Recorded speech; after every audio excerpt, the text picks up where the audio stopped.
கொங்கு மண்டலம் என்று சொன்னாலே அது ஒரு இனிப்பான மண். எங்க திருநெல்வேலி மண் எடுத்துக்கிட்டீங்கன்னா அது வேறு விதமாக. இப்போ திருநெல்வேலி வந்தீங்கன்னா வாங்கன்னு சொல்ல மாட்டோம், வா அப்படின்னு சொல்லுவோம். ஏன்னா எப்போ வந்த சும்மா இருக்க, எப்படி இருக்க அப்படின்னு தான் கேட்போம். ஆனால் கொங்கு மண்டலத்துக்கு வந்தாலே ஏனுங்க எப்படி இருக்குங்க, கிட்டத்தட்ட ஒரு 40 ஆண்டுகளுக்கு மேலாக நான் பார்க்குறேன்.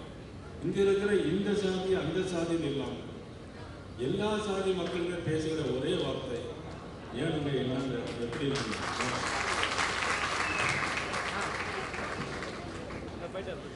வந்து விட்டு போட்டீங்களா, எனக்கு தாட்டி விட்டு போங்க அப்படின்னு ஒரு அழகான அற்புதமான. எனக்கு கூட உண்மையிலே நான் உண்மை ஏதோ வந்ததுக்காக சொல்லலை. என்னுடைய பையன்கள் ஒரு பையனை கோயம்புத்தூர்லேயே செட்டில் ஆகணும் தான் ரொம்ப நாளாக நான் நினச்சிட்டு இருந்தேன். பிஎஸ்சி காலேஜில் படித்து வச்சிருந்தேன். ஆனால் சந்தர்ப்பத்தில் இறைவன் என்ன எழுதியிருக்கான்னு தெரியாது. ஆனால் இறைவன் 2026 என்ன எழுத போறான்னு எனக்கு மட்டும் தெரியும். அப்படிப்பட்ட ஒரு மண். சின்ன பிள்ளைங்களை பார்த்தா ஏன் எப்படி இருக்கு, நல்லா இருக்கியா கண்ணு, அது உண்மையிலே ஒரு அற்புதமான வார்த்தைங்க. உண்மையிலே எனக்கு பெருமைக்காக அந்த அளவுக்கு ஒரு சிறப்பான மண்டலம் இந்த கோவை மண்டலம் என்பது. மண் என்பது இந்த மண் வாசனையே ஒரு தனி வாசனை. அந்த அளவுக்கு நான் நேசிக்கின்றேன், என்றும் மதிக்கின்றேன். இந்த கோவை மண்ணில் இன்றைக்கு ஒரு மிகப்பெரிய உற்சாகமான வரவேற்பை தந்த நமது அனைத்து கழகத்தினுடைய அனைத்து பொறுப்பாளர்களுக்கும் மீண்டும் ஒரு முறை என்னுடைய பணிவான வணக்கத்தில் நான் தெரிவித்துக் கொள்ள கேள்விப்பட்டிருக்கிறேன். என்னை பொறுத்த மட்டிலும் நான் நேரடியாக சொல்லிவிடுகிறேன், அதிகம் பிடிச்சு கிடையாது. கூட்டணியை பற்றி யாரும் கவலைப்பட வேண்டாம். கூட்டணியை பற்றி எத்தனை சீட் என்பதை பற்றி நமது தோழர்கள் யாரும் கவலைப்பட வேண்டாம். அது குறித்து ஃபேஸ்புக்கிலையும் ட்விட்டர்லையும் எதிலையும் போட வேண்டாம். அதை பற்றி பேச வேண்டிய ஆளுநர் நமது அகில இந்திய தலைமை அதனுடைய முடிவு செய்து கொள்ளும். அதை பற்றி சாணக்கியால ரங்கராஜ் பாண்டியர்கிட்ட இன்டர்வியூ எடுத்தாங்க. இன்டர்வியூ எடுத்தோடனே நீங்க அகில இந்திய தலைமை சொல்லணும், அகில இந்திய தலைமை சொல்றீங்க, அப்ப நீங்க தானே தமிழ்நாட்டுடைய தலைவர், நீங்க தானே அப்படின்னு என்கிட்ட கேட்டாங்க. இன்னைக்கு தமிழ்நாட்டுடைய தலைவர் நான் தான். ஆனா என்னுடைய பொறுப்பு என்பது இங்க இருக்க பாரதிய ஜனதா தொண்டர்களை பாதுகாப்பதுதான் என்னுடைய பிரச்சனை. அவருடைய எதிரிகளுக்கு பாதுகாப்பது என்னுடைய வேலை. சீட்டு என்ன, தொகுதி என்ன என்பது சொல்வதெல்லாம் அது சர்தார் வல்லபாய் பட்டேலுடைய வேலை, அமித்ஷா உள்சேர்ந்த வேலை, அவர் பார்க்கிறார். அதனால தயவு செய்து நம்மை நாம் பாதுகாத்துக் கொள்ள வேண்டும். பேஸ்புக்கில் ட்விட்டரில் போட்டால் இந்த அரசாங்கம் நம்மளை எப்பொழுதாவது கை செய்ய வேண்டும். இப்போ போன் எல்லாம் டேப் பண்ணிட்டு இருக்காங்க. போனெல்லாம் டேப் பண்ணி என் போன் எல்லாம் டேப் பண்ணுறாங்க. யார் யார்கிட்ட பேசுறாங்க, என்னென்ன பேசுறாங்க, இவங்க ஏதாவது ஒரு என்ன பண்ணலாங்கிற அளவுக்கு இன்னைக்கு திமுக அரசாங்கம் கண்காணிச்சுட்டே இருக்கு. அதனால நீங்க எல்லாருமே போனை கொஞ்சம், நம்ம ஆட்கள் எல்லாருமே கொஞ்சம் போனை கொஞ்சம் எச்சரிக்கையா பேசினாலே ரொம்ப நல்லது. அந்த அளவுக்கு நீங்க நம்மளை கண்காணிச்சுட்டே இருக்காங்க. ஏன்னா இன்னைக்கு பாரதிய ஜனதா கட்சி நம்ம உள்துறை அமைச்சர் வந்து சென்னையில் வந்து இருந்து கட்சி தேர்தலை நடத்தி அதன் பிறகு அதன் பிறகு நமது கூட்டணியும் பேசி முடிச்சுட்டு போயிருக்காங்கன்னா அது என்ன சாதாரண விஷயமா? ஒரே நாளில் எல்லாத்தையும் முடிச்சுட்டு போயிருக்காங்க. அடுத்த மாதம் 2 முறை வருவேன்னு சொல்லியிருக்கிறாங்க. நான் கூட கேட்டேன், உள்துறை அமைச்சர் நான் கேட்டேன், எனக்கு ஏதாவது அட்வைஸ் இருக்கா அப்படின்னு கேட்டேன். அவங்க சொன்னாங்க, நான் அடிக்கடி வரேன், நானே பார்த்துக்கிறேன், நீங்க பேசாமல் இருந்தா போறேன் அப்படின்னு சொல்லிடுறாங்க உள்துறை அமைச்சர். ஆனால் நமக்கு வேலையே இல்லை. நமக்குள்ள வேலை என்ன தெரியுமா? இன்னையிலிருந்து நம்ம வீட்டுக்கு போய் நம்ம செய்ய வேண்டிய வேலை என்னன்னா, நம்மளுடைய பூத்துக்கு பார்த்தீங்கன்னா நம்மளுடைய பூத்து அவ்வளவு பூத். இங்கே மகளிர்லாம் நிறைய பேர் வந்திருக்கீங்க. ஆனால் எல்லா ஊரை காட்டி இந்த மகளிருக்கு நிறைய பேர் வந்திருக்கீங்க. உண்மையில உங்களுக்கு மகிழ்ச்சியான போட்டு அவங்களுடைய பூத்தை நீங்கள் வந்து தயவு செய்யும். ஏற்கனவே பூத் கமிட்டி லிஸ்ட்லாம் கொடுத்துட்டோம். அதில் கொடுத்ததுல எத்தனை பேர் சரியா இருக்காங்க? ஒருவேளை நம்ம கொடுத்த லிஸ்ட்ல அதில் பாதி பேர் வராமல் கூட இருக்கலாம். ஆனால் நீங்கள் என்ன பண்ணணும், அதுக்கு யாரை போடலாங்கிறத பார்த்து அவரவர்கள் பூத்து மண்டல தலைவர்கள், மண்டல பொறுப்பாளர்கள், பார்வையாளர்கள், கிளைக்கழகத்துடைய பொறுப்பாளர்கள், பூத் கமிட்டியுடைய அமைப்பாளர்கள், நீங்கள் செய்ய வேண்டிய வேலை என்னன்னா, பூத் பூத் கமிட்டியை சரி பண்ணாலே போதும், நிச்சயமா நம்மளை வெல்வதற்கு யாராலும் நிச்சயமாக முடியும். திருமதி மாநில சீனிவாசன் கூட சொன்னாங்க, இரட்டை இலக்கத்தில் நாம் சட்டமன்ற உறுப்பினராக சொல்லுவோம் என்று சொன்னாங்க. என்னை பொறுத்தவரை இரட்டை இலையோடு அதிகப்படியான சட்டமன்ற உறுப்பினர் உள்ளே செல்ல வேண்டும் என்று சொன்னாங்க.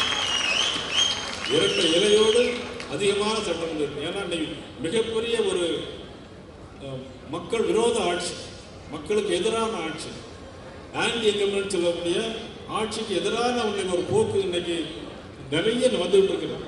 அதனால தான் இன்னைக்கு நமது முதலமைச்சர் அவர்களே அவுட் ஆஃப் கண்ட்ரோல் போயிட்டாங்க, தமிழ்நாடு அவுட் ஆஃப் கண்ட்ரோல் இருக்குன்னு சொல்லியிருக்காங்க. என்னை பொறுத்த மட்டும்னா 2026 அவுட் ஆஃப் கண்ட்ரோல் ஆகக்கூடிய ஆளே நமது திமுக அரசாங்கம் தான். 2026 நிச்சயமா இன்னைக்கு அவுட் ஆஃப் கண்ட்ரோல் ஆகிடும். அதுக்கப்புறம் இன்னொன்று சொன்னாங்க, எத்தனை சா வந்தாலும் ஒன்றும் செய்ய முடியாது. அவர்களுக்கு நான் உண்மையிலேயே சொல்லிக் கொள்கிறேன், அந்த சா வந்தார், ஹரியானா மாநிலத்தில் அந்த சா போனார், அங்கே ஹரியானா மாநிலத்தில் அங்கே பிஜேபி ஆட்சி வந்தது. அந்த சா மறுபடியும் போனார் மகாராஷ்டிரா மாநிலத்திற்கு, அங்கே மீண்டும் பிஜேபி ஆட்சி, மீண்டும் பிஜேபி ஆட்சியை உருவாக்கி கொண்டு வந்தார். அந்த சா போனார், டெல்லி பட்டணத்துக்கு போனார், அங்கே பாரதிய ஜனதா ஆட்சியை கொண்டு வந்தார். இன்னைக்கு அந்த சார் இன்னைக்கு தமிழ்நாட்டுக்கு வந்திருக்காங்க. அந்த சார் தமிழகத்தில் பாரதிய ஆட்சியை கொண்டு வருவாங்க. ஆகவே நாம் செய்ய வேண்டிய பணி என்ன அப்படிங்கிறது தான் முக்கியம். ஒவ்வொருவரும் சிந்திக்கும். வருகிறோம், கூட்டமாக இருக்கிறோம், ரொம்ப சந்தோஷமா இருக்கு, நிறைய ஏற்பாடு பண்றீங்க, நிறைய உழைக்கிறீங்க, நிறைய போர்டு வைக்கிறீங்க. உண்மையிலே எனக்கே ஒரு கில்ட்டி கான்சியஸ், இவ்வளவு பண்றாங்களே அப்படிங்கிற ஒரு எண்ணம் எனக்கு தோணும். ஏன் இவ்வளவு பணத்தை செலவு பண்றாங்க அப்படி கூட நினைக்கிறேன். ஆனால் அதையெல்லாம் விட மேல நீங்க உண்மையிலேயே இந்த கட்சியை வலுப்படுத்தியது நம்முடைய முன்னாள் மாநில தலைவர்கள் திருமதி மாநில சீனிவாசன் அவர்கள், நமது சிபி ராதாகிருஷ்ணன் அவர்கள். அவரை மாதிரி ஒரு நேர்மையான ஆள் யாருமே பார்க்க முடியாது. அந்த அளவுக்கு இந்த மண்டலத்திலிருந்து கட்சியை பலப்படுத்தி அவர் ஒரு ரத யாத்திரை நடத்தினார்.